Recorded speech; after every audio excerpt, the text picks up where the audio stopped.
1917 সালে জেরুজালেম যখন ব্রিটেনের দখলে চলে গেছে, তখন সেখানে ইহুদিদের সংখ্যা ছিল প্রায় 3%।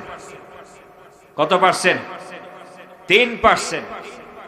তারা পৃথিবীর বিভিন্ন প্রান্ত থেকে ইহুদিদেরকে যাচাই বাছাই করে তারা আজকে এই ইসরায়েলের দেশের মধ্যে তারা এনে জড়ো করা শুরু করছে। করতে করতে ফিলিস্তিনের ভূখণ্ড প্রায় 10% জমি তারা দখল করে নিয়েছে।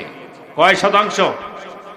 1945 সালে 24 অক্টোবর জাতিসংঘ যখন প্রতিষ্ঠিত হয়, তখন এই জাতিসংঘ অবৈধভাবে 10% মালিকানা সহ ইসরায়েলের প্রায় অর্ধেকের বেশি জায়গা নিয়ে তারা ইসরায়েলের মালিকানা প্রতিষ্ঠিত করে দাবি করে 1948 সালে 15 মে ইসরায়েল রাষ্ট্রের প্রতিষ্ঠা তারা করে দেয়।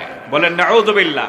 এই বাইতুল মুকাদ্দাস মুসলমানদের দখলে ছিল, কিন্তু ক্রমান্বয়ে বাইতুল মুকাদ্দাস যখন খ্রিস্টানদের আদলে চলে যায়, আপনার 1099 সালের 7 জুন খ্রিস্টান ক্রুসেডাররা বাইতুল মুকাদ্দাসকে যখন তারা দখল করে নেয় এবং সেই বাইতুল মুকাদ্দাসকে তারা গির্জায় পরিণত করেছিল, সে খ্রিস্টানদের হাত থেকে বাইতুল মুকাদ্দাসকে মুক্ত করেছিলেন 27 রজব 583 হিজরি 1187 সনে সুলতান সালাউদ্দিন আইয়ুবীর মাধ্যমে। বলেন আল্লাহু আকবার। তৎকালীন ইরাকের বাগদাদ শহরে একজন কাঠ মিস্ত্রি, আপনার সে একটি মিম্বার বানিয়েছে।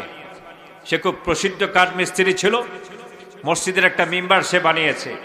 এখন এই তার মিম্বর বানানোর কথাটা দেশ বিদেশে ছড়ায় ছিটায় পড়ছে। প্রত্যেকে আসে তার মিম্বারটা দেখে যায় আর বলে যে এই মিম্বারটা আমাদেরকে বিক্রি করে দাও, আমরা এটাকে আমাদের এলাকার মসজিদে ওখানে আমরা স্থাপন করব। ওই কাঠ মিস্ত্রি বলল যে না, আমি তোমাদের কাছে বিক্রি করার জন্য মিম্বরটাকে আমি বানাই নাই, আমি বানিয়েছি কেবল এই মিম্বরটাকে আমি বাইতুল মুকাদ্দাসের মধ্যে স্থাপন করব। বলেন আল্লাহু আকবার। সেই লোকদের মধ্য থেকে সালাউদ্দিন আইয়ুবী তখন ছোট্ট বাচ্চা ছিলেন, তিনি তার বাবার সাথে ওই কাঠ মিস্ত্রির কাছে আসছিলেন, এসে মিম্বরটাকে পরিদর্শন করার জন্য আসছে।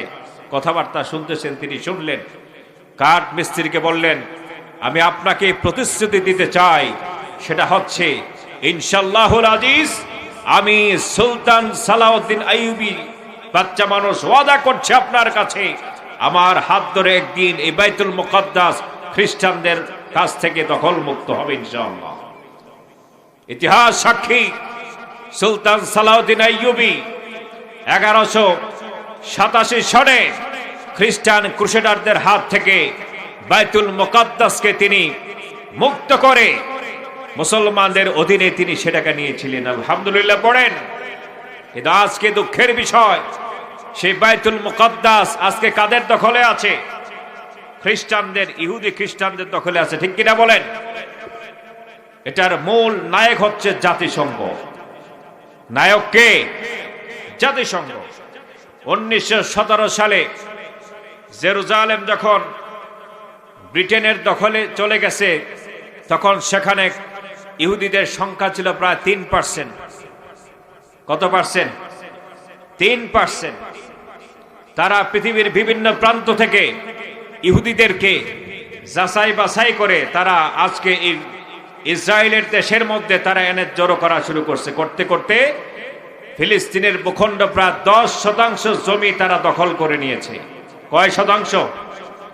1945 সালে 24 অক্টোবর জাতিসংঘ যখন প্রতিষ্ঠিত হয়, তখন এই জাতিসংঘ অবৈধভাবে 10% মালিকানা সহ ইসরায়েলের প্রায় অর্ধেকের বেশি জায়গা নিয়ে তারা ইসরায়েলের মালিকানা প্রতিষ্ঠিত করে দাবি করে 1948 সালে 15 মে ইসরায়েল রাষ্ট্রের প্রতিষ্ঠা তারা করে দেয়। বলেন নাউযুবিল্লাহ। শুরু হয়ে যায় দ্বন্দ্ব। মুসলমান ইহুদিদের সাথে কি শুরু হয়ে যায়? দ্বন্দ্ব শুরু হয়ে যায় এবং বাইতুল মুকাদ্দাসের নিয়ন্ত্রণ জাতিসংঘের মাধ্যমে নিয়ে যায়। তখন ইসরায়েল খুশি হয়ে যায়, কারণ এই বাইতুল মুকাদ্দাসের মালিক কারা? মুসলমানেরা। জোরে বলেন মালিক কারা? যেখানে জাতিসংঘ ঘোষণা করে নিয়ে গেছে আজকে থেকে তার কর্তৃত্ব করবে জাতিসংঘ, তখন ইসরায়েল মনে মনে খুশি হয়ে গেছে, কিন্তু মুসলমানের কলিজার মধ্যে রক্তক্ষরণ শুরু হয়ে গেছে। তখন শুরু হয়ে গেছে ইহুদি খ্রিস্টান, ইহুদিদের মধ্যে মুসলমানদের লড়াই বাইতুল মুকাদ্দাসকে মুক্ত করার জন্য। বলেন আল্লাহু আকবার। 1966 সালের 5 থেকে 10 জুন ঐতিহাসিক আরব ইসরায়েল যুদ্ধ 5 দিন ধরে যখন চলতেছিল, এক পর্যায়ে মুসলমানদের বিজয় লাভ হয়ে গিয়েছিল, কিন্তু মুসলিম ম্যাক্সিমাম মুসলিম তৎকালীন সময়ের নেতৃবৃন্দের অনৈক্যের কারণে ইসরায়েল যখন আবার ইহুদিরা যখন আবার পুনরাক্রমণ করে, তারা জেরুজালেমের দখল তারা নিয়ে নেয়। বলে নাউযুবিল্লাহ। এইভাবে করে মুসলমান ইহুদিদের মাঝে চরম সংঘাত চলতে থাকে। তারা ফিলিস্তিনের ভূমিকে দখল করতে থাকে। হাজার হাজার মুসলিম নারী, ফিলিস্তিনি পুরুষ, নারী, মহিলাদেরকে নির্বিচারে তারা হত্যা শুরু করে দেয়। পৃথিবীর মানুষেরা নিশ্চুপ থাকে। মুসলিম শাসক যারা ছিলেন তারাও নিশ্চুপ, প্রতিবাদের কোনো ভাষা নাই। সম্মানিত উপস্থিতি, জাতিসংঘ যখন দেখছে এই রায় যখন দ্বারা দিয়েছে, তখন সারা পৃথিবীর মধ্য থেকে যখন ফিলিস্তিনের পক্ষে সমর্থন লাভ করা যখন তারা শুরু করেছে, তখন তারা এই বিষয়টাকে আবার জাতিসংঘের নিরাপত্তা পরিষদে 478 নম্বর প্রস্তাব দ্বারা তখন সেটা বাতিল হয়ে যায়। তখন তারা স্বীকৃতি দিয়েছে মসজিদে আকসা জেরুজালেম এটা মুসলমানদের জায়গা, মুসলমানদের ভূমি, সেখানে ইহুদিদের কোনো অধিকার নাই। বলেন আল্লাহু আকবার।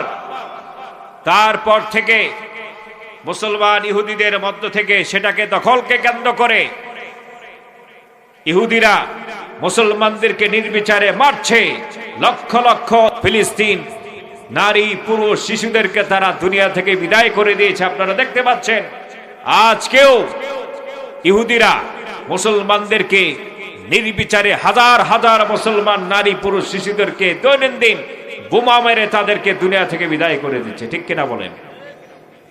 রাসূল সাল্লাল্লাহু আলাইহি ওয়াসাল্লাম তিনি বলেছেন, বাইতুল মুকাদ্দাস আমার উম্মতের মাঝে একটা গ্রুপ থাকবে যারা বাতিলের সাথে লড়াই করতে থাকবে। লড়াই করতে করতে কিয়ামতের আগে তারা বিজয়ী হবে। ইহুদিদেরকে পৃথিবীর মানচিত্র থেকে তারা নিশ্চিহ্ন করে দিবে। বলেন আল্লাহু আকবার। এই বাইতুল মুকাদ্দাস হচ্ছে পবিত্র জায়গা। এটা আমাদের জায়গা, এটা আমাদের মালিকানা।